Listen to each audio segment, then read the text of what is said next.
G'day guys, Mac with the Outer Circle. A lot of people have been asking me for my opinion about Games Workshop's price rises. They're bullshit? That's an opinion. Okay. You want something more in-depth. People came to this channel for a very long time because this is where you'd come if you want to get the rage. You want to get the facts at the same time. You know, I've always been pretty good at presenting facts. I would put up spreadsheets, flowcharts, graphs, all sorts of things explaining the disparity between what we pay internationally, what we pay per country, Games Workshop share prices, price rises over time, how inflation has been far outstripped by the prices of Games Workshop. At the end of the day, it didn't matter what I put up, because guaranteed every video about pricing, people would be there defending the company. Those of us that know otherwise, we just don't buy the product direct from the company anymore, do we? For those who are watching this video, how many of you have watched a video about the prices on this channel and gone, oh, you know, those prices are wrong, and it's turned you around? You went from loving Games Workshop to hating them immediately because you realised how much they're ripping someone off. And then you've gone on maybe and shown that video to someone else, and they too have turned against Games Workshop. It doesn't happen. It must be so rare that that sort of happens.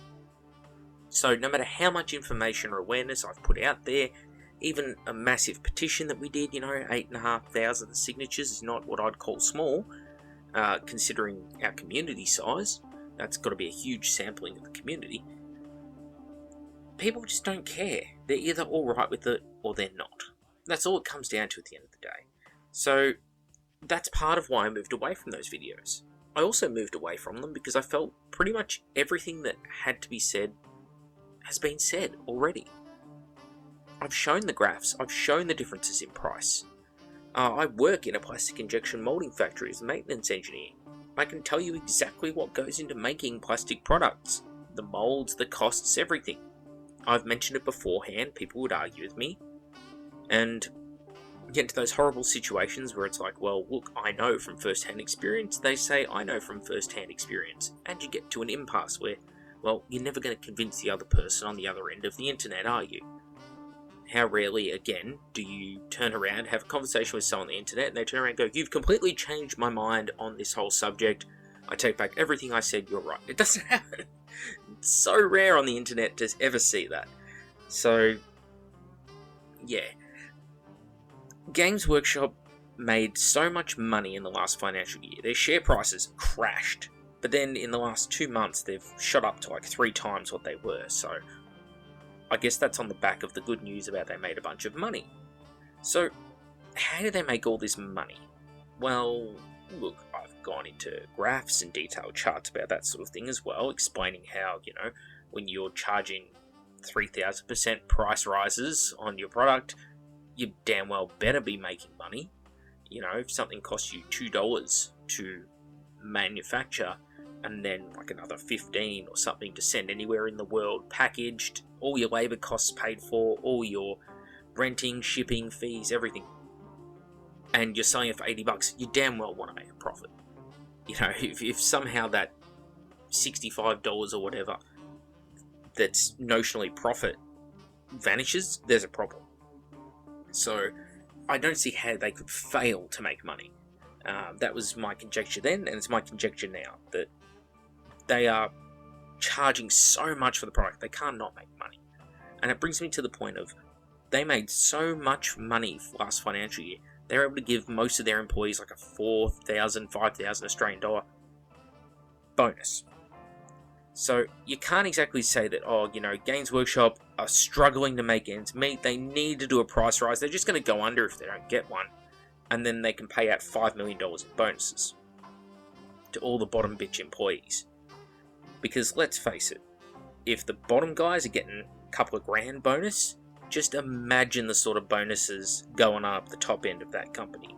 And we all know that when times get tough, executives will still get their bonuses and they'll just lay off people at the bottom. The fact that they're giving the people at the bottom not just jobs but money really says something. And I mean, good on them as a company, let's get that straight, for actually passing on some of the reward to their workers. Now, that said, Games Workshop is making money off models, sure, but I'd actually posit that they're making a shitload more money off games. What you're looking at now is on my Steam account, and this is just showing some of Games Workshop's games. 15 pages come up with results if you click Warhammer into the search bar. Now, granted, some of these items are DLC, and some are games that actually aren't Citadel licenses, but you have to go 8 pages in before you start getting to the DLC and the games that aren't Games Workshop licenses. They have hoarded their IP out to every cunt for money, because that's what Games Workshop is, absolutely money hungry. And Jim Sterling, a video game journalist on YouTube, he's an interesting fellow, we'll say, very left-leaning, not that it really matters, totally the opposite though of what you get on this channel, but at the same time so similar, because he too is a rage-filled beast, and he talks about the dangers of runaway capitalism, and I kind of agree with him to a point. Like, I'm no communist, but not to go down that rabbit's hole. Games Workshop makes a profit. In order to please the shareholders, they have to continue to be making not just a profit each year, but a tremendous amount more profit. It's got to be exponential growth, not just 1% or 2%. That's unhealthy. No, we need 50%, 60%. Like, even 10 or 20% might be frowned upon. That's the sort of stakes we're talking here. And he really goes in depth with that sort of stuff when it comes to AAA video games companies. So yeah, some people might like his stuff. I actually find it kind of refreshing. But anyway, so Games Workshop hoard out their IP to everyone. That means they've got a ton of money flowing in for basically no actual work on their own part. And not to mention the fact that many of the games that are listed here are just terrible. There's a lot of bad games in the Games Workshop domain. But hey, what do you do about it? So, here's something I'd like to point out on screen. This is Last Chance to Buy over the last year. On the right hand side there, third down from the top, second row in from the right, is a Macrocarad Explorator. It is a transport option for the Mechanicum in the Horus Heresy. It's on Last Chance to Buy right now. No emails sent out, no Warhammer community notifications, just one day a little icon popped up next to it. And you can go through Forge World's web store, look around, just browse all the contents, and you'll see one or two more of those pop up. No announcements, just this model will just cease to exist, and no one will be any the wiser for it. I wouldn't even have known if my fans, I guess, people who watch the channel, if they didn't turn around and point it out to me, I wouldn't be any the wiser.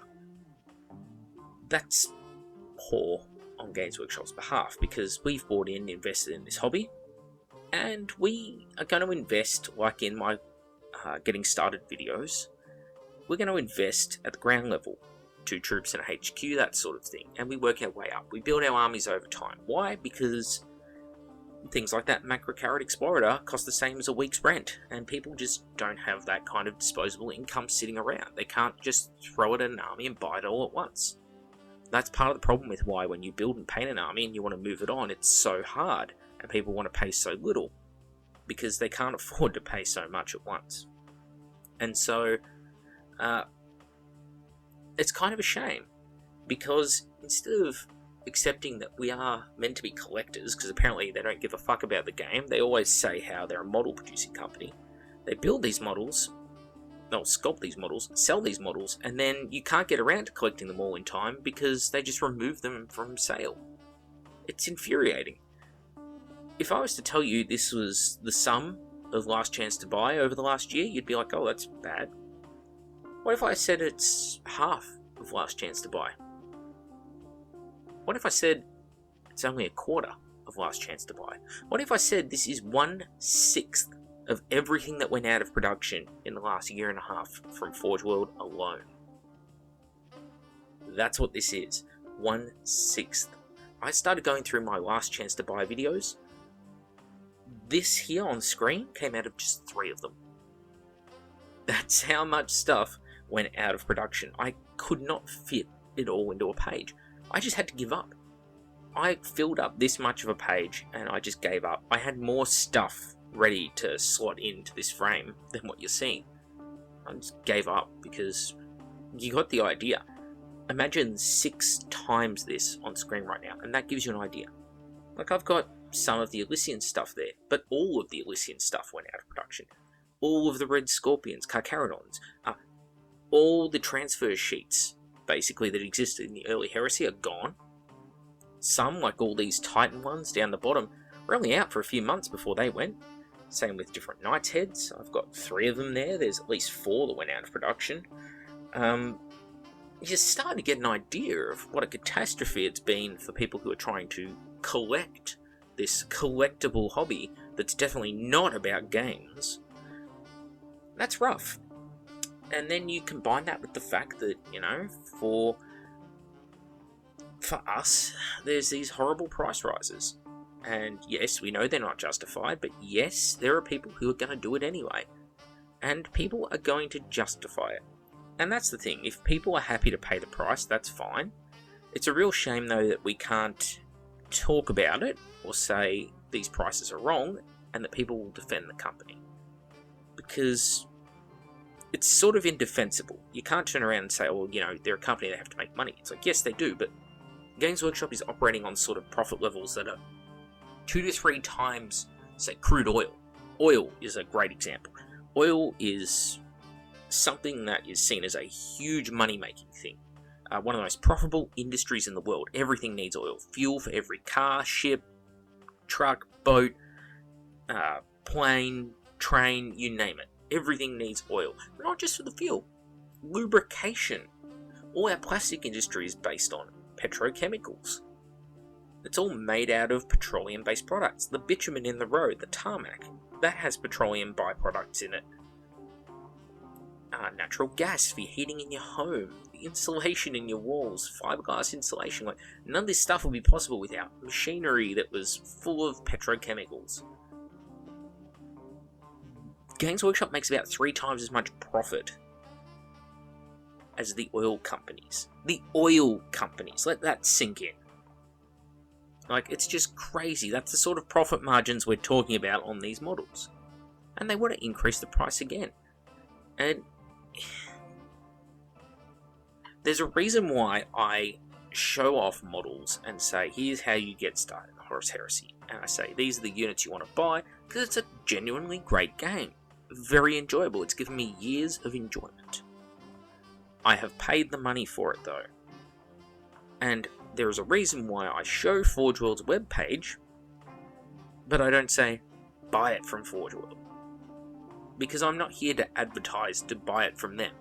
I'm just showing you what the units are. Where you purchase it from is up to you. Every one of these things, except for the transfer sheets, is still made in China. Still made in places in Russia.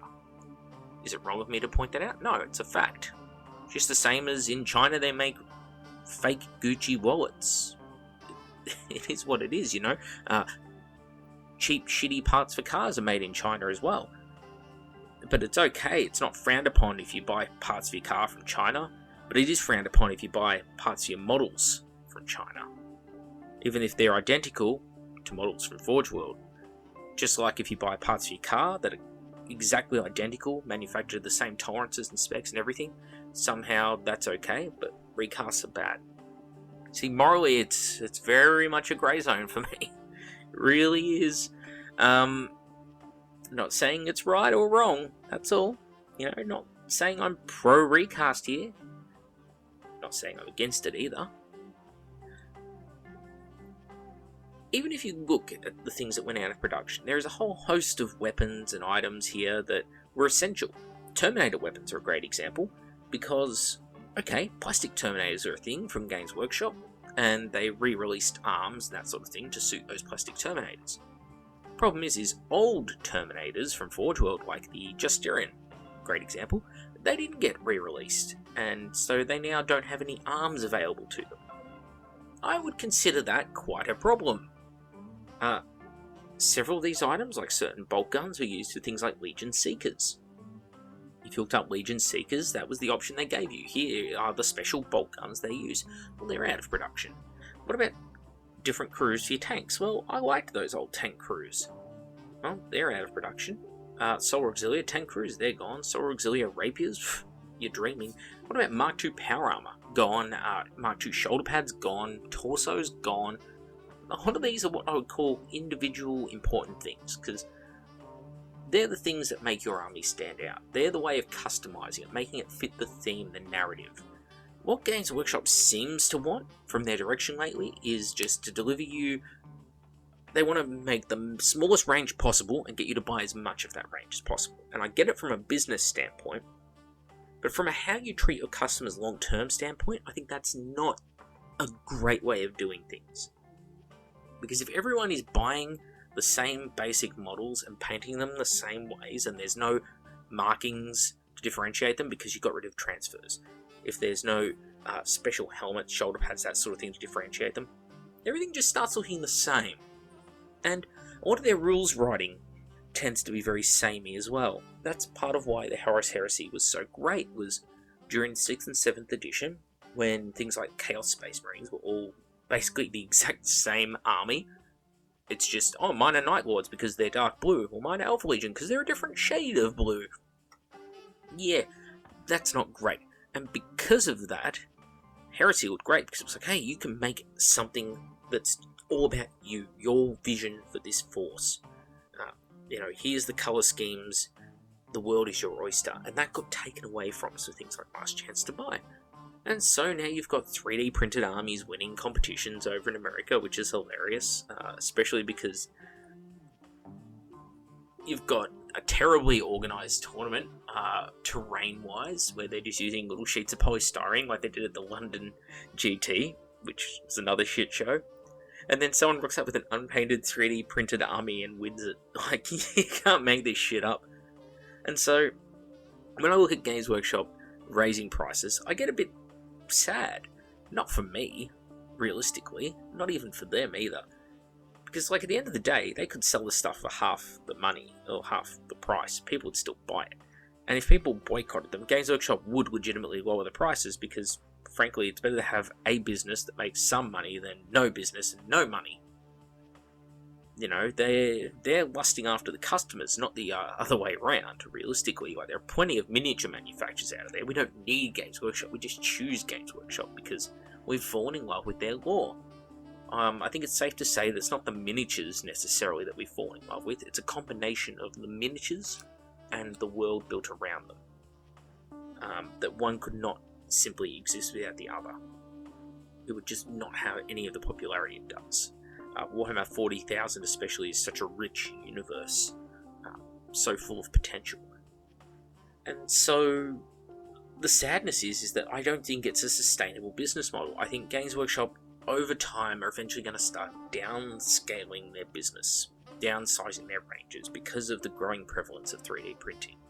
When things like that terrible, terrible new Mechanicum landing barge piece of shit came out, it wasn't even released yet, and people had already made 3D printer files of it and 3D printed them.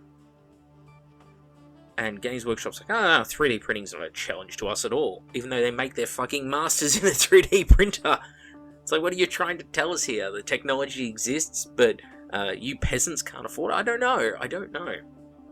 And so, every time people ask me about prices now, I'm just thinking back in my head, how long is Games Workshop going to stick around for in its current form? I think part of the fact that they're whoring out their IP, and that's what it is, whoring it out.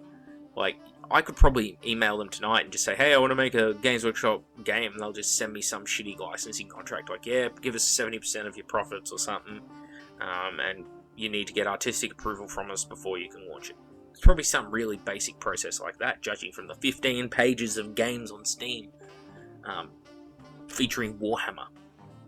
The fact that they're whoring out their IP to video games and Funko Pop vinyl figurines, stuff like that, really speaks to me as trying to ingrain themselves into pop culture in a different way to other miniature manufacturers.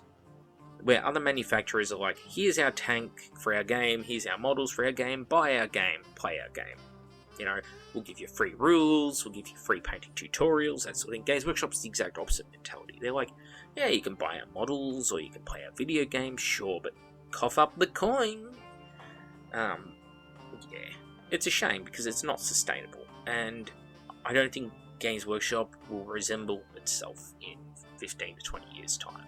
It will look very, very different. I'm not saying they're going away, I just think you're not going to go there and find walls of miniatures waiting to be lovingly painted like you are now. You're probably going to go there and purchase 3D printer files or something to go print the models at home yourself. Games Workshop will sell you the files for, you know, X amount of dollars, and you go home and make it. They'll probably even stop sculpting at some point, downsize their range dramatically. It's hard to tell. It's hard to tell. This is just some like vague thoughts I've had. Obviously, this whole video is just off the cuff. I mean, most of my videos are. Even What Broke the Fans videos can be off the cuff. Usually they're not. But, you know, just think about it. Think of all the stuff that's gone out of production. All the stuff that you can do with, you know, 3D printing, laser cutters, stuff like that at home. Think of all the other miniature manufacturers out there. Think of how much money Games Workshop made in the last financial year. And the fact that they were able to give 5 million in bonuses to employees, people who most businesses don't give a shit about. They're able to throw that money out there and still come away with a big profit. Really says something for the amount they're gouging players, and yet they're going to raise prices because it's what they do. I mean, they've already raised prices on paints this year, so really, what's price rise on the rest of the range? They don't give a shit. Why should they? They're going to keep sending stuff out of production. They don't care if you want it or need it. You'll get next to no notice, if you even get any notice, and it'll just be gone. Sad reality is, they don't give a shit about us. But we knew that already. I mean, go on their Facebook page and ask them a legitimate question that's not just, what's your favourite chapter or something lame like that. Ask them something about, you know, do you think that prices should be lowered on X product or whatever? And you will just get a, oh, sorry, that's not up to us, that's the account nomancy department. Or ask them a question like, how come Games Workshop stores won't let us play with Forge World models that are a Games Workshop product sold on a Games Workshop web store, and sometimes even stocked in said Games Workshop stores? And they'll just pass you, oh, that's up to the individual manager's discretion. It's like they don't want to tackle real questions. They don't want to communicate with you. No. You're fucking peasants. This company does not talk with peasants. You are below them. Your job is to buy the models and ask no questions, okay? Be a good little worker bee. Come into store, buy the model, you go home. That's the exchange. We don't want to see you again. We don't want you to actually play in our stores. If we did, we'd put more than 2 tables in there. No, our stores are there so we can advertise our product to sell to kids. And our product is competing with things like Xbox and PlayStation. Yeah. I don't know. The whole thing seems a bit chunky and unstable long term to me. I think Games Workshop wouldn't have a problem with 3D printers and recasts if they were just much fairer with the prices. Their industry would probably thrive for 20 or 30 more years without having to rapidly evolve and change if they did fair pricing. And if people don't believe me on that, go on a recast site and look how many non-Games Workshop products are for sale. Good luck. 2, 3, maybe? Some real niche item like bases or a particular conversion part, maybe. And it's not because those games aren't popular. There's plenty of people that play things like Mantic's Kings of War. But the thing is that people are... These products are out there. People are not buying them in recast because they're happy with the price. They're like, oh, well, you know, prices are good. I want to support the original manufacturer, so they do. Games Workshop, on the other hand, their prices are so high, so ludicrous. People are like, yeah, fuck these guys. I mean, again, come to Australia. If you want to buy an Orion gunship, for example, which is one model for your Custodian army, a big model, You know, again, I'm a fair person. I will say it's a big model. Same price as a set of golf clubs. Not just like, you know, golf clubs. I mean like titanium golf clubs, you know. Like expensive sort of golf clubs. Like $200 will get you into golf. $600 will really get you into golf. That type of thing.